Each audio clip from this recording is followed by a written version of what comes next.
I joined Audible Escape.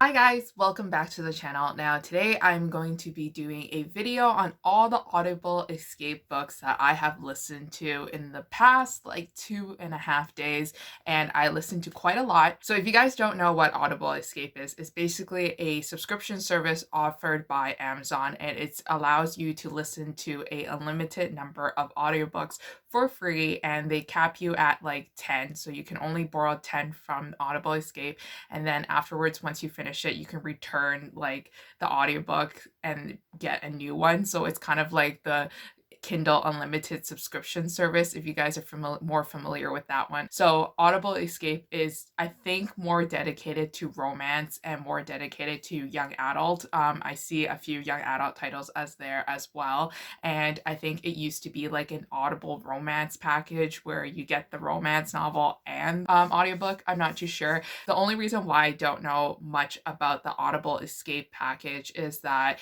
it's still a little bit new to me since I am Canadian, and it's not actually really offered here in Canada. In order for me to have my Audible Escape package, I actually had to change my storefront from Canada to United States. It would actually be something that you guys would actually have to do too if you guys are from different countries other than Canada and other from United States. You'll just have to change your storefront to United States.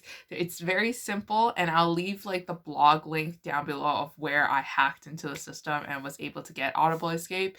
So with that being said, Audible Escape is still kind of expensive for me. It's $12.99 USD. That's a little bit pricey with the currency conversion, so I'm literally trying to use it as much as possible to get my money's worth. So even with this 30-day free subscription trial, I'm trying to listen as much as I can so that I can hopefully lean away from the subscription service and not commit to something that pricey per month.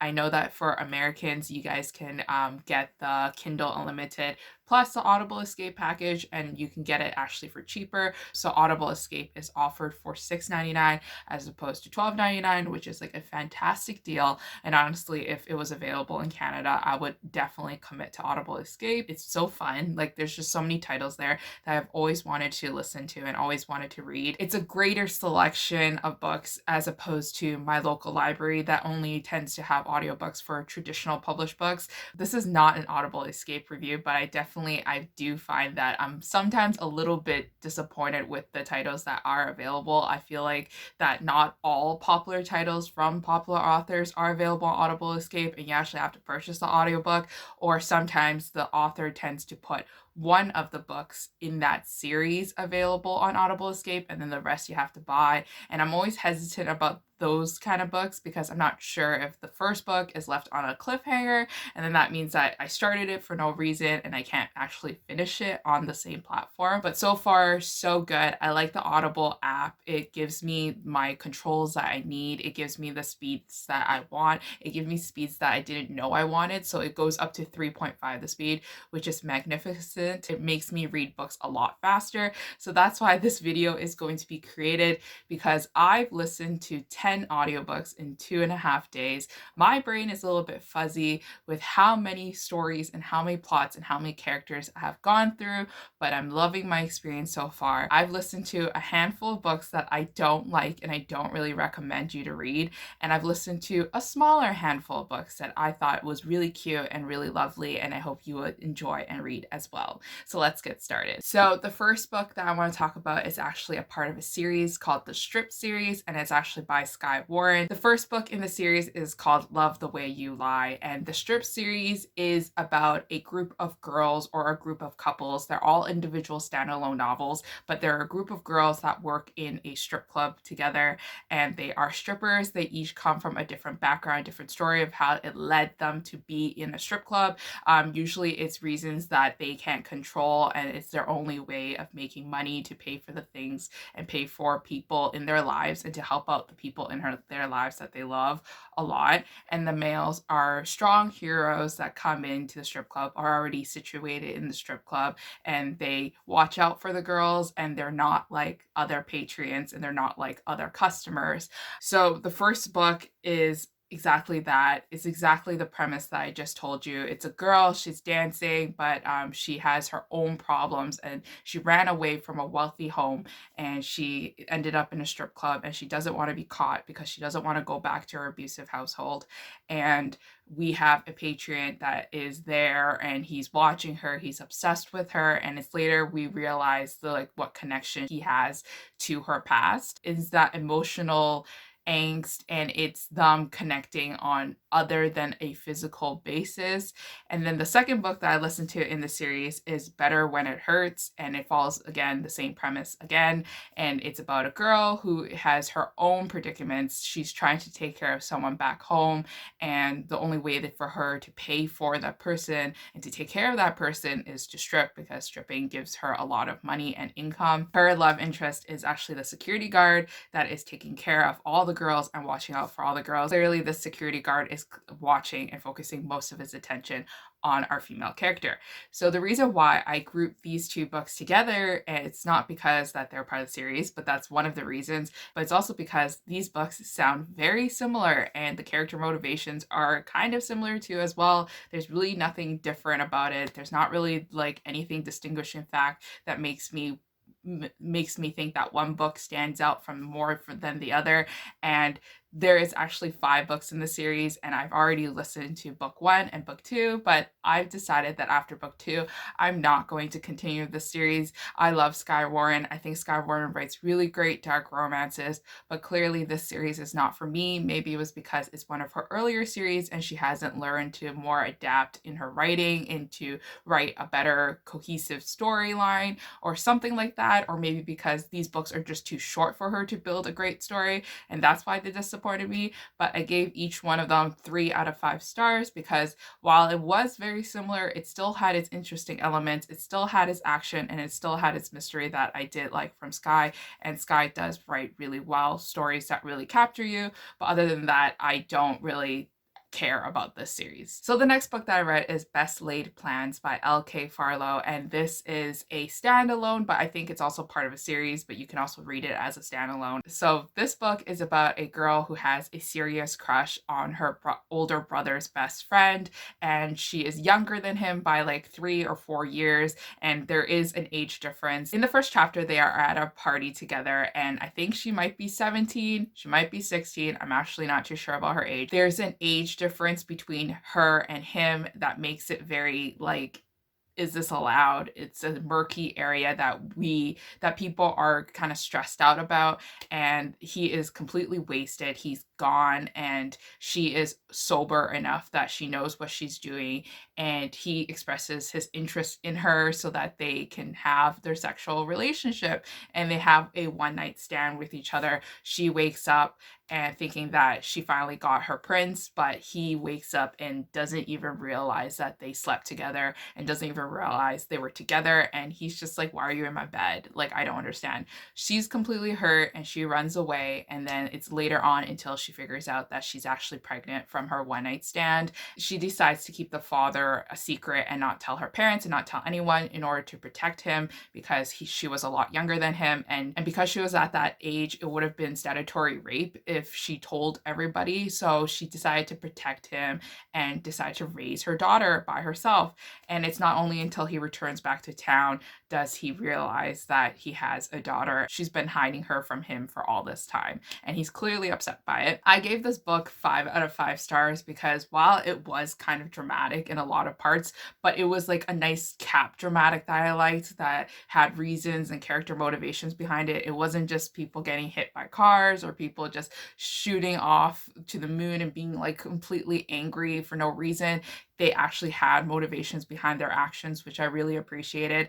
And I like the emotional pull the story had. I like the characters. They took their time to build their romance again because, you know, they didn't start off with that getting to know each other part. So they took their time with going on dates. They took their time with really being intimate with each other, which I really liked. And I think I found a new author to listen to on Audible Escape, and I'll be definitely reading the second book in the series. So the next book that I read is Bad Habit by Charlotte Ruse, and this book was recommended to me by my friend Jessica from Peace Love Books, and I've heard her talk about Charlotte Ruse a lot of the times in her videos, like in the last year because she read these a year ago, and I was always intrigued by it because I saw the covers and the covers were gorgeous and I just love it. But Bad Habit, I did not like. I gave this one actually a 2 out of 5 stars.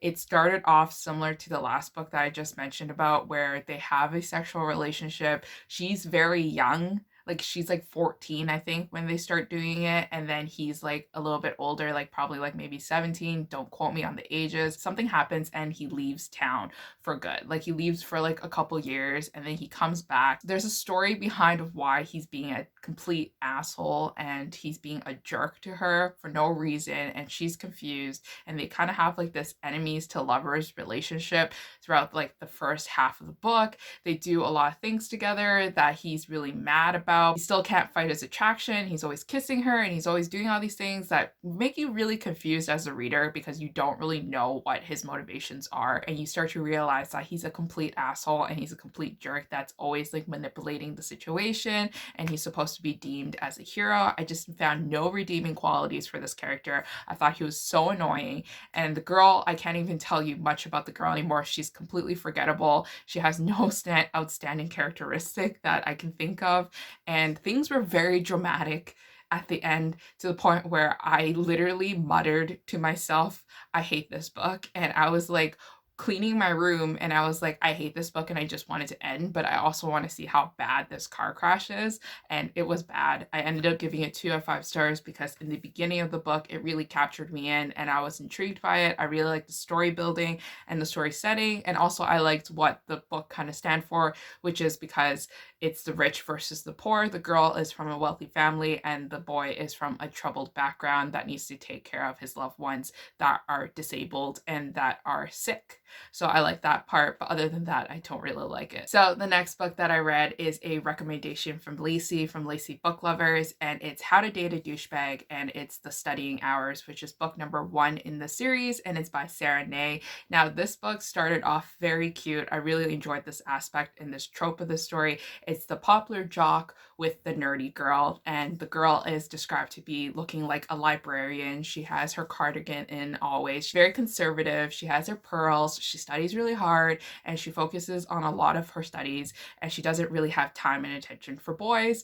And then our jock is a man that needs the money and he needs to take care of things in his life as well. So when his friends put up a bet for him that if he can get our female character to kiss him, then he'll earn $500, and that's how they start their friendship slash relationship. So she keeps pushing him off and keeps thinking that he's just playing with her emotions and he's just not going to be serious, and he just keeps trying to seduce her with his charm, with his jokes, and getting to know her, and they start to grow intimate with each other, whether it's physically but also emotionally and mentally as well. They share their secrets that they never shared with anyone before. They have a lot of quiet pillow talk times that are very cute, and they also are forced in a lot of close proximity situations that I found that were very adorable and very cute. However, this book was fairly long. It was around 9 hours, which is not that long compared to like a normal fictional story. However, this one just felt like it dragged a lot. Like it didn't feel like there was any like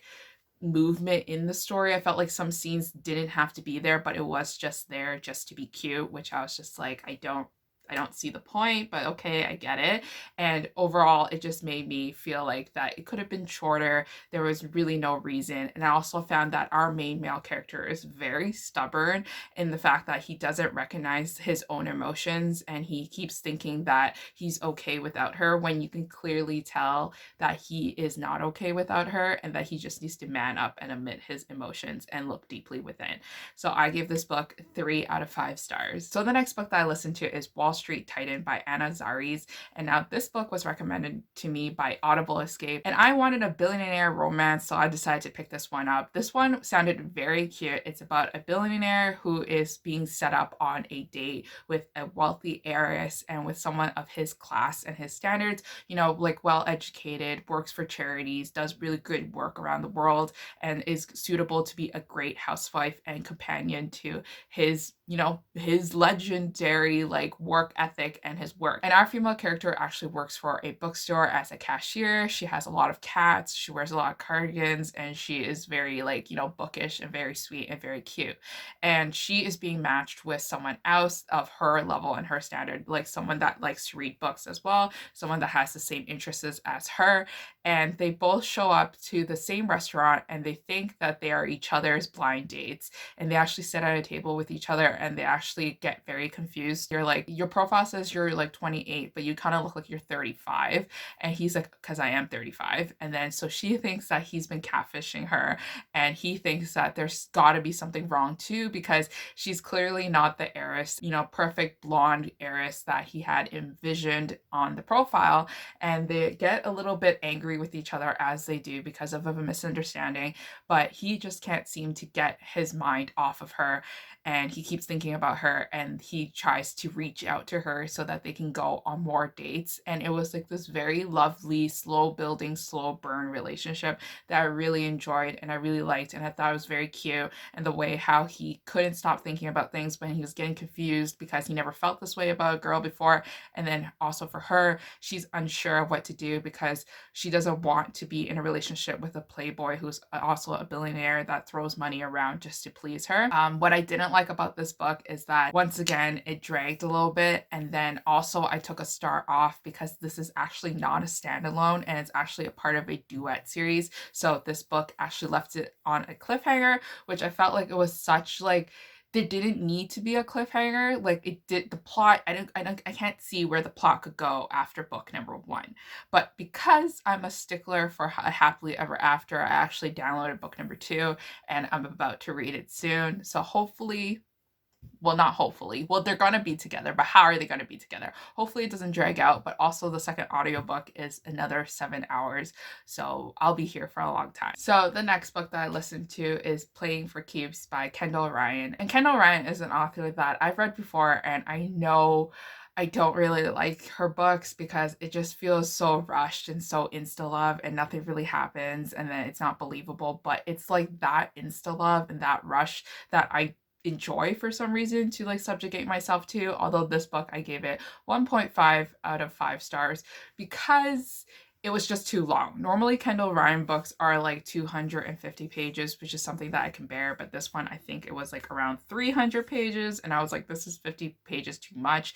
The story felt like it was dragging along. Nothing was happening except for the very end, where a small little blip happened. It was like, that was the conflict and that was the angst I was supposed to be feeling. So I already forgot what sport this male character played, but I think he plays hockey, don't quote me, but he's a hockey player and he has a crush on his teammate's little sister, and the little sister actually has a crush on him. So then they have this sexual relationship and they're flirting with each other and they're having fun. Honestly, can't even tell you what happened in this book anymore because it was just so forgettable. The things that they were doing, I didn't care about, and I was just waiting for something to happen and nothing happened. So do I recommend you to read this book? Probably not. And will I continue with the story? No, because the rest of the story is not on Audible Escape, I believe, and I don't have the patience to sit down and read the ebooks. So the next book that I listened to is Engaging Mr. Darcy by Rachel John, and this is a Pride and Prejudice retelling, if you guys aren't already familiar with the title of Mr. Darcy. And I absolutely love this book. I gave this one 5 out of 5 stars, but originality and creativity wise, I wouldn't give it a very high score. So it's kind of like a Control-C, Control-V of Pride and Prejudice, but with a modern twist and a modern spin. So if you guys are a fan of those novels that don't really stray too far away from the original Pride and Prejudice series, then you will like this book as much as I did, because I didn't really care. I mean, I do appreciate some creativity and originality, but I also really appreciate a good, well-written, like, modern twist on a Pride and Prejudice story, which is this one. I thought this one was so cute, and a lot of scenes that you can really tell our main female character is kind of unsure about her feelings and unsure what to do, because on one hand, Darcy seems like a really nice guy, but then on the other hand, she hears rumors about him that he did this and this and this. And I thought it was just very fun and an interesting read, so definitely recommend this one for you to listen to. I don't think it's that long. I think it's only like maybe 6.5 hours, which is something you guys can just fly through whenever you guys have time. So the next book that I read is Let's Get Textual by TEAGAN Hunter, and this book was also recommended to me by Lacey from Lacey Book Lovers, and she actually listened to the whole series. I think she listened to it too on her library, but unfortunately it's not available in the library for me, and unfortunately for us, this book is the only book that's available on Audible Escape, so it's book number 1. So there's many books after that, but after reading this one, I don't really care to read the rest of the books. I didn't really like this one at all. I gave this one a 2 out of 5 stars. So this book starts off with a text being sent to the wrong number, and then they start having a conversation that grows intimate on an emotional level. They emotionally connect with each other. They share secrets with each other. They're obsessed with talking to each other through text, and it's just like a whole texting book basically. And honestly, I can't really tell you much about this book once again because I don't really remember like the whole plot of the story, except for that the ending really irked me because it was just like happening in the last hour of the audiobook. It was so dramatic and it was resolved so quickly that I didn't like it at all, and I gave it actually a 2 out of 5 stars. So the last book that I listened to is I Dare You by Ilsa Madden Mills, and this book is a book that I've seen on Kindle Unlimited for the longest time, and I was always very unsure of whether I should commit my time to read this ebook, but thankfully it was on Audible Escape and I got to listen to it, and I didn't waste that much time in the end. I gave this book 2 out of 5 stars. I did not like this one at all. I thought the story dragged once again. I don't know what's wrong with me with selecting these Audible Escape books that always tend to drag, and that's always like there's no plot to it until the very end, and then the ending has a very traumatic twist that makes me go, why now? Like, you don't have time to build this into the plot. Let's just take it out. But then again, like the rest of the story was nothing anyways, so maybe that's why they decided to add a twist at the end. But this book is following like something similar to the last book that I was talking about, which is through texting. So this book features texting again, and it's like this jock, like this football player jock, texts this girl and tells her, you know, like, I dare you to spend a night with me. And then our girl is like this nerdy girl who loves Star Wars, who's quirky and who knows a lot of facts and who's really smart. And she takes him up on this dare, but then he's like obsessed with her and he just wants to date her and just wants to have a relationship with her. So this book is about him trying to convince her that he's the real deal. I don't know. I just didn't really like it. I can't really tell you what happened aside from like that like really basic synopsis. I just remember it being dragged. It was really boring and I didn't really care for the characters. I had no connection with the characters and I do not recommend this book. And will I continue the series because book number 2 and book number 3 are on Audible Escape? Maybe I'll do it for the aesthetic reasons, and maybe if like I want to see like the whole series in one line on my reading challenge on Goodreads. But if I don't, then I'm definitely not continuing this series. So anyways, that is it for all the Audible Escape novels that I've listened to in the past 2.5 days. It's been a crazy 2.5 days where I had a lot of time on my hands to actually listen to audiobooks and to actually not talk to people. But obviously it's self-isolation time, so I'm not really talking to anybody except for my family anyways, and or when I'm working and I have meetings. So hopefully you receive some helpful recommendations from this video and also some helpful pointers to lean away from some of the books if it doesn't sound like it's for you. I took one for the team, took the bullet, but that's just me. But I still recommend you to try out these books anyways, especially if they were always on top of your TBR. Don't always just listen to me and my rambling thoughts and my reviews. Try it yourself. But anyways, until next time, I'll see you guys again. Bye.